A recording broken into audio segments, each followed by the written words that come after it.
شروع اللہ کے نام سے جو نہایت مہربان اور رحم کرنے والا ہے۔ اللہ جو نہایت مہربان ہے، اسی نے قرآن کی تعلیم فرمائی، اسی نے انسان کو پیدا کیا، اسی نے اس کو بولنا سکھایا۔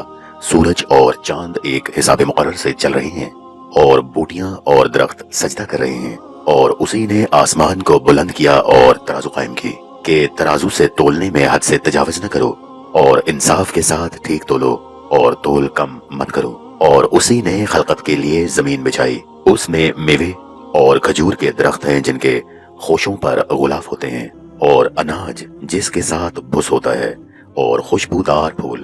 تو اے گروہ جن و انس، تم اپنے پروردگار کی کون کون سی نعمت کو جھٹلاؤ گے؟ اسی نے انسان کو ٹھیکرے کی طرح کھنکھناتی مٹی سے بنایا اور جنات کو آگ کے شعلے سے پیدا کیا۔ تو تم اپنے پروردگار کی کون کون سی نعمت کو جھٹلاؤ گے؟ وہی دونوں مشرقوں اور دونوں مغربوں کا مالک ہے۔ تو تم اپنے پروردگار کی کون کون سی نعمت کو جھٹلاؤ گے؟ اسی نے دو دریا رواں کیے جو آپس میں ملتے ہیں، دونوں میں ایک آڑ ہے کہ اس سے تجاوز نہیں کر سکتے۔ تو تم اپنے پروردگار کی کون کون سی نعمت کو جھٹلاؤ گے؟ دونوں دریاؤں سے موتی اور مونگے نکلتے ہیں، تو تم اپنے پروردگار کی کون کون سی نعمت کو جھٹلاؤ گے؟ اور جہاز بھی اسی کے ہیں جو دریا میں پہاڑوں کی طرح اونچے کھڑے ہوتے ہیں، تو تم اپنے پروردگار کی کون کون سی نعمت کو جھٹلاؤ گے؟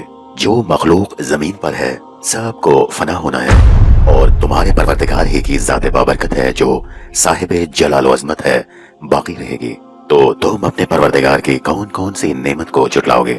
آسمانوں اور زمین میں جتنے لوگ ہیں سب اسی سے مانگتے ہیں، وہ ہر روز کام میں مصروف رہتا ہے۔ تو تم اپنے پروردگار کی کون کون سی نعمت کو جھٹلاؤ گے؟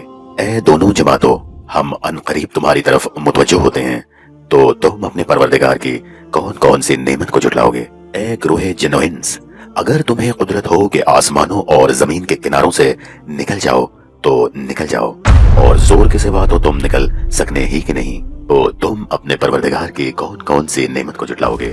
تم پر آگ کے شعلے اور دھواں چھوڑ دیا جائے گا، تو پھر تم مقابلہ نہ کر سکو گے، تو تم اپنے پروردگار کی کون کون سی نعمت کو جھٹلاؤ گے؟ پھر جب آسمان پھٹ کر تیل کی باقیات کی طرح گلابی ہو جائے گا تو وہ کیسا ہولناک دن ہوگا۔